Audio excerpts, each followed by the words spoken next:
Suzlon, last video में आपको बताया था जैसे at least for the short term आप देख सकते हो, हाँ लग रहा है एक हायर जोन में जा रहा है। उस समय हमने ये देखा था कि सुजलॉन टेक्निकली बहुत स्ट्रॉन्ग है in the short to medium term, और सुजलॉन का स्टॉक पिछले 3 महीनों में 100% ज्यादा रिटर्न दे चुका है। तो क्या सुजलॉन में अभी भी इन्वेस्ट करना चाहिए?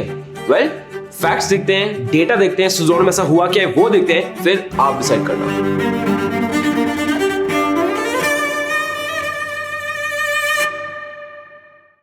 गोयला आपके सामने आ गया है और सुजलॉन की तो आज पूरी बात करेंगे, स्टॉक क्यों चढ़ा है वो भी पूरी बात करेंगे। बट उसके पहले ना एक बहुत इंपॉर्टेंट चीज मैं आपको बताना चाहता हूं। जो मैंने सुजलॉन की लास्ट वीडियो निकाली थी, मैंने उसमें क्या बताया था? Based on facts and studies, long term investment इसमें इतना वाइज डिसीजन नहीं है। अब बहुत लोगों के ना उसमें हेट कमेंट्स आते हैं, and I wouldn't say hate comments आते हैं, but I would say comments like Suzlon number 1 company है, क्या बात कर रहे हो यार, देखियो 1 साल के बाद सुजलॉन ऊपर जाएगा, गोला तो देख लियो, सुजलॉन के ऊपर नेगेटिव कैसे बोल दिया। अब यहीं पे आपको एक चीज समझना बहुत ज्यादा जरूरी है, और वो होता है एक साइकोलॉजिकल फैक्ट जो होता है कंफर्मेशन बायस। कंफर्मेशन बायस ये बोलता है कि आप उसी चीज से एग्री करते हो जिसमें आप खुद बिलीव करते हो। आपको इस एग्जांपल देके समझाता हूं। If suppose you want to buy television, ठीक है, आपके पास 2 ऑप्शन है, ओलेड टीवी या एलईडी टीवी। अब अगर आपने स्टडी की और आपके हिसाब से देखो एलईडी टीवी बेस्ट है, बेटर ऑप्शन है, आप जाओगे सेल्स शोरूम में। अब अगर उस शोरूम में जो सेलर है उसने बोला सर एलईडी टीवी बेस्ट है, एलईडी ही खरीदना चाहिए, आप क्या बोलोगे? देखा, इसको पता है, इसमें दिमाग है। और वहीं पर अगर सेल्स पर्सन ये बोलता है कि सर एलईडी बकवास है, आप ओलेड लो, तो आप क्या बोलोगे? ये ओलेड बेचना चाह रहा है, कुछ नहीं है, एलईडी बेटर है। तो आप देख रहे हो हुआ क्या? Confirmation bias. You only agree with people जिससे आपका बिलीफ मैच करता हो। अब सुजलॉन रिसेंट टाइम्स में रिटेल इन्वेस्टर्स के one of the highest traded stock है, तो बहुत लोगों का एक कंफर्मेशन बायस ऑलरेडी है कि सुजलॉन अच्छा है, और अगर कोई भी उसके खिलाफ बोलता है तो उसको एक्सेप्ट करना नया थोड़ा डिफिकल्ट हो जाता है। तो इसमें किसी गलती नहीं है, ये एक साइकोलॉजिकल फैक्ट है। बट अंडरस्टैंड दिस, गोयला का काम इधर क्या है? आपको प्लीज नहीं करना मुझे, ना मुझे आपको ऑफेंड करना है, मुझे आपको रिसर्च दिखानी है, फैक्ट्स दिखानी है, डेटा दिखानी है, एंड उसके बेसिस में मैं अपना कंक्लूजन ड्रॉ करता हूं, एंड आप अपना कर सकते हो। सिंपल फंडा ये जरूर याद रखना। अब शुरू करते हैं अबाउट द कंपनी, और फिर देखते हैं इस कंपनी में ऐसा हुआ क्या है कि कंपनी ने इतना अच्छा कर लिया। वर्ल्ड में कुछ ऐसे लीडर्स हैं जो रेवोल्यूशनाइज करते हैं, रीडिफाइन करते हैं कि सस्टेनेबल एनर्जी को हार्नेस कैसे किया जा सकता है, and Suzlon is amongst the world's leading players. और इनका बिजनेस 17 कंट्रीज में है, जैसे कि Asia, Australia, Europe, Africa, America and many more. Suzlon क्या करता है? एक पूरा end to end 360 degree solution provide करता है for wind energy. So much so इनके पास 12,640 विंड टर्बाइन्स है, 6 कॉन्टिनेंट्स में इंस्टॉल हो चुके हैं across all types of climate conditions, और विंड टर्बाइन्स के ये लार्जेस्ट और लीडिंग प्रोड्यूसर है। सिर्फ इससे एक्साइट होने की जरूरत नहीं है, एक बार पूरी वीडियो देखो सो दैट आपको एंड टू एंड समझ आए। अब बात करते हैं कि सुजलॉन स्टॉक की ऐसी ग्रोथ हुई क्यों है। सबसे पहला तो भाई साहब इनके फाइनेंशियल्स ने मार दिया है सीधा U turn, and they are doing very well. Profit after tax FY23 का पिछले 12 सालों में हाईएस्ट है। कंपनी को जो अपनी लोन्स पे इंटरेस्ट देना पड़ता है, जो इंटरेस्ट बर्डन होता है, पिछले साल था 735 करोड़ और इस साल हो गया 421 करोड़। मतलब पिछले 12 सालों में ना ये लोएस्ट इंटरेस्ट बर्डन है कंपनी पे, और इनका नेट डेट अपॉन इबिटा वो भी कम हो गया। बात का तात्पर्य है दोस्त, इनके रेवेन्यूज बढ़ रहे हैं और जो कर्जा था वो कम हो रहा है। बट कहानी अभी खत्म नहीं हुई, एक बार पूरा सुनो तब आपको समझ आएगा। इसका एक बहुत मेजर रीजन है बिकॉज गवर्नमेंट इस इंडस्ट्री को पुश कर रही है। अब कहीं पे भी ना गवर्नमेंट एक बहुत मेजर ट्रिगर होता है, बिकॉज जहां पे गवर्नमेंट किसी इंडस्ट्री फोकस करती है ना, वो इंडस्ट्री बहुत अच्छा करने का पोटेंशियल रख सकती है। और एनालिस्ट ये बोल रहे हैं कि हिंदुस्तान का जो विंड मार्केट है ना, that should grow by a CAGR of 50% in the coming years. ये बहुत बड़ा नंबर है, और ये एनालिस्ट इसलिए बोल रहे हैं बिकॉज गवर्नमेंट पॉलिसी में विंड प्रोजेक्ट्स को स्टेप अप किया जा रहा है।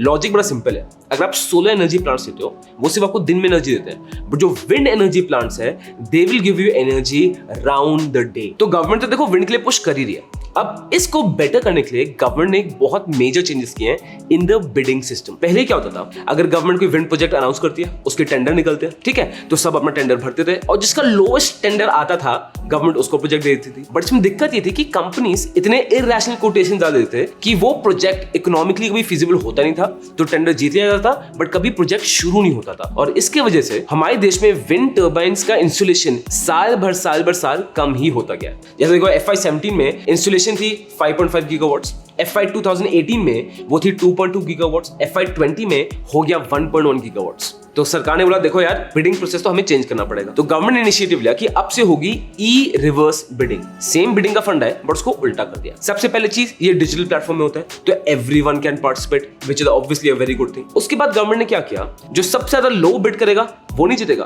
गवर्नमेंट ने बोला कि जो अपने विंड एनर्जी से जो पावर की कॉस्ट होगी उस कॉस्ट पे सबसे ज्यादा जो डिस्काउंट देगा वो ये बिडिंग जीतेगी। बट विंड डेवलपर्स के लिए ये थोड़ा अनफेयर हो गया तो सरकार ने ई रिवर्स ऑक्शन को कर दिया है बंद और अब स्टार्ट हुआ है single stage closing bidding. Simple, इसमें क्या होगा, एक कंपनी आएगी, वो पहले एक टेक्निकल बिड देगी और फाइनेंशियल बिड देगी। टेक्निकल बिड पहले खोली जाएगी और टेक्निकल बिड में देखा जाएगा कि क्या वो कंपनी प्रोजेक्ट उठा सकती है, क्या उसमें वो कैपेबिलिटीज हैं, क्या टेक्नोलॉजिकल इंफ्रास्ट्रक्चर है या कंपनी के पास वो इंफ्रास्ट्रक्चर है। और जब इसमें पास होते हैं उसके बाद उनकी फाइनेंशियल बिड खुलती है और जिसकी भी फाइनेंशियल बिड सबसे कम आती है टेंडर उसको मिल जाएगा। और इसका सबसे ज्यादा एडवांटेज सुज़लोन को मिलता है because they are the dominant market player in this with 33% market share. वैसे अगर आपको ऐसी आसान भाषा में इंडस्ट्री का एनालिसिस पसंद है, कंपनी का एनालिसिस पसंद है और आपको लग रहा है कि गोला समझाता आपको अच्छा लगता है तो दोस्त तो सब्सक्राइब दबा दो और बेल आइकन तो फोड़ के दबा दो बिकॉज बहुत से यूट्यूब एल्गोरिथम आपको गोला की वीडियो ना दिखाए बट बेल आइकन दबाओगे ना तो नोटिफिकेशन पक्का आएगी। पहले तो मई महीने में ही कंपनी को ढेर सारे ऑर्डर मिले और 2019 के बाद कंपनी की जो कुल ऑर्डर बुक है वो 1542 मेगावाट के साथ अपने ऊपरी स्तर पर पहुंच चुकी है। गवर्नमेंट तो पुश कर ही रही है तो सुज़लोन को भाई साहब ऑर्डर भर भर के मिल रहे हैं। आप ये देखिए सिर्फ मई 23 में इनको कितने सारे ऑर्डर्स मिल गए फ्रॉम टोरेंट पावर, उसके बाद नॉर्डिक कंपनी से मिला है, फिर वाइब्रेंट एनर्जी से मिला है।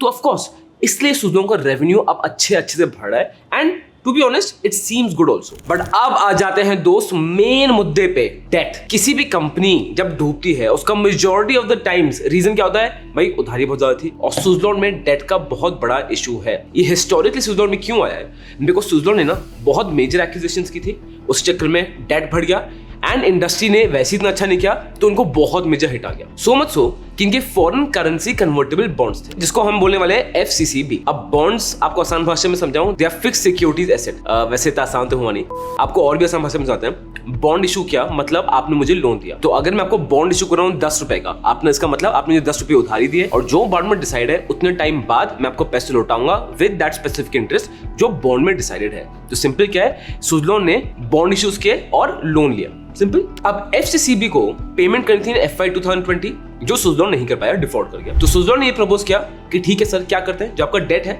उधारी है आपकी, आप उधारी मतलब हमारे शेयर्स दे दो, सिंपल। और इसके से 3.8 बिलियन इक्विटी स्टॉक्स वो given to lenders, promoters and FCCB holders. आप मतलब समझ लो ना, उधारी अभी भी है बट वो बैलेंस शीट से हट जाएगी। क्यों, उनको शेयर्स एलोकेट कर दिया उसके लिए। और रिसेंट न्यूज में ये भी आया था कि सुज़लोन की बोर्ड ऑफ डायरेक्टर्स 2000 करोड़ और फंड रेज करने वाले हैं। दे आर प्लानिंग कि ये राइट्स इशू भी दे सकते हैं। क्यों, सो दैट शेयर होल्डर्स को थोड़ा और रिलीफ मिल जाए। तो एक बार समझो हो क्या रहा है, हुआ ये है कंपनी बीमार है, ठीक है, डेट बहुत ज्यादा है, कंपनी बीमार है but as of now company ने क्रोसिन खा ली है और अभी सिरदर्द ठीक हो गया तो सब लग रहा है सब चंगा सी, सब बढ़िया सी। बट जो मेन प्रॉब्लम है वो सॉल्व नहीं हुई है कि डेट अभी भी बहुत ज्यादा है। इक्विटी शेयर इशू करने से to the debt holders long term में प्रॉब्लम सॉल्व नहीं होती। अब आते हैं फाइनेंशियल में। Sales growth for the past 3 years is 26.2%, profit growth for the past 3 years is 27.4%, ROE मतलब रिटर्न इक्विटी क्या बताऊं, इनके रिजल्ट्स नेगेटिव में है।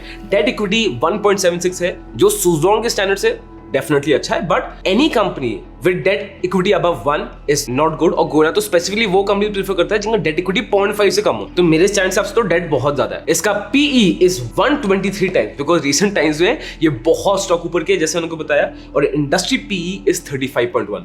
तो PE को देखोगे तो ये स्टॉक ओवर वैल्यूड है। अभी वीडियो बंद मत करना, एंड तक देखो क्योंकि मैं अपना कंक्लूजन बताऊंगा based on facts and data. ये है सुज़लोन का टेक्निकल चार्ट जो आप क्लियर देखते हो, कंप्लीट आउटब्रेक कर दिया है अपने रेजिस्टेंस को। अब आते हैं फैक्ट्स में। कंपनी में डेट बहुत ज्यादा है, जो शेयर होल्डिंग प्रमोटर्स की है उसको 80% कोलैटरल की तरह दे रखा है which is never a good sign. Share holding pattern देखोगे तो दोबारा जनता ने यहाँ पे मेजॉरिटी में होल्ड कर रखा है which is not a good sign. गोयला फैक्ट ये भी है कि इस कंपनी को गवर्नमेंट हेल्प कर रही है because government wind energy sector में डाल रही है। फैक्ट ये है इस कंपनी को ऑर्डर्स भर भर के मिल रहे हैं। फैक्ट ये है बुक्स में तो देखो डेट कम हो गया है। और फैक्ट ये है कि भाई ये मल्टी बैग रिटर्न्स दे रहा है। आई गेट इट, बट एक बार ना आप ये गोयला का लेसन ले लो और this lesson will help you for decades to come in stock market. फिर आप ऑब्वियसली आप खुद के लिए डिसाइड कर लोगे। स्टॉक मार्केट्स क्या होता है, इन्वेस्टिंग क्या होता है? इन्वेस्टिंग एक आर्ट है जहां पे अपने पैसा आप वहां डालते हो जहां आपकी जीतने की संभावना ज्यादा होती है। Simple, we invest a money there with the probability of us coming out with the profit is much higher. अब ये प्रोबेबिलिटी कैसे कैलकुलेट करते हैं, संभावना कैसे कैलकुलेट करते हैं? ये होती है on research, on data, financial statements, consumer trends, industry trends, बहुत सारी चीजों में ये रिसर्च क्यों हो रही है? इसलिए हो रही है कि हमें वो स्टॉक्स मिल पाए, हम वहां पैसा डाल पाए जहां पे प्रोबेबिलिटी बहुत ज्यादा है। अब प्रोबेबिलिटी के एंगल से आप सोचो,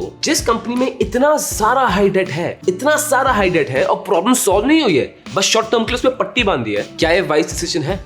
और हाँ, हो सकता है कि भाई कल को सुज़लॉन मेटा के ऊपर मार्केट कैपिटल हो जाए, गूगल को बीट कर दे, कल को हो सकता है कि टीसीएस खत्म हो जाए, रिलायंस खत्म हो जाए, होने को देखो कुछ भी हो सकता है, फ्यूचर की तो कोई गारंटी है नहीं। बट गोयला सुज़लॉन में तब इन्वेस्ट करेगा जब यार सुज़लॉन मेरे फंडामेंटल स्टैंडर्ड्स मीट करेगा। तो हो सकता है कि मैं स्टार्टिंग का बुल फेस मिस कर दूं, बट मैं वहां एंटर करूंगा जहां पे the probability of me winning is higher और मैं उस फेज में एंटर करूंगा। अल्टीमेट ऑब्जेक्टिव है आपका पैसा कमाना, सिंपल, चाहे वो इस फेज में हो या उस फेज में हो। और इंडियंस का आपको एक बड़ा इंटरेस्टिंग कैरेक्टरिस्टिक बताता हूं। इंडियंस ना उस टाइप के हैं कि या तो रिस्क लेंगे नहीं, घर में बैठ जाएंगे, एफडी में पैसे लॉक कर देंगे, बस काम खत्म, और कुछ नहीं करेंगे, गोल्ड में इन्वेस्ट करते रहेंगे, छुट्टी। या इतना रिस्क लेंगे, सीधा फ्यूचर ऑप्शंस, सीधा ट्रेडिंग, सीधा टिप, सीधा सट्टा, सीधा पेनी स्टॉक्स। कोई बीच का रास्ता चूज ही नहीं कर रहा। यू नीड टू अंडरस्टैंड आपके लिए कितना रिस्क सेंसिबल है। Do you really want take this much of risk? और एक बार अपने आप से जेन्युइनली पूछना, आपने सुज़लॉन क्यों लिया? मैं आपको बताता हूँ, सुज़लॉन ज्यादातर लोगों ने बस इसलिए लिया है, स्टॉक सस्ता था, किसी फ्रेंड ने बोल दिया होगा या किसी कुलीग ने बोल दिया होगा, बस बेसिकली टिप्स में सुज़लॉन बहुत ज्यादा चलता है। एंड तीसरा, आपको थोड़ा बहुत आइडिया हो कि यार विंड एनर्जी के प्रोजेक्ट्स मिल रहे हैं, अच्छा गवर्नमेंट ये कर रही है। बट जेन्युइनली स्पीकिंग, आप अपने आप को शीशे में खड़े हो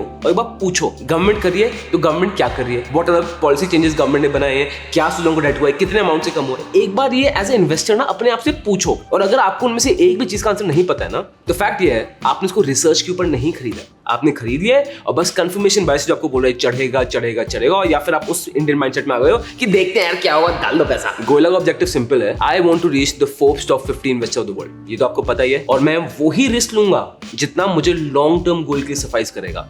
Suzlon for me is too much risk, तो पर्सनली मैं स्टॉक में इन्वेस्ट नहीं करूंगा, but I would love to know what do you think about this.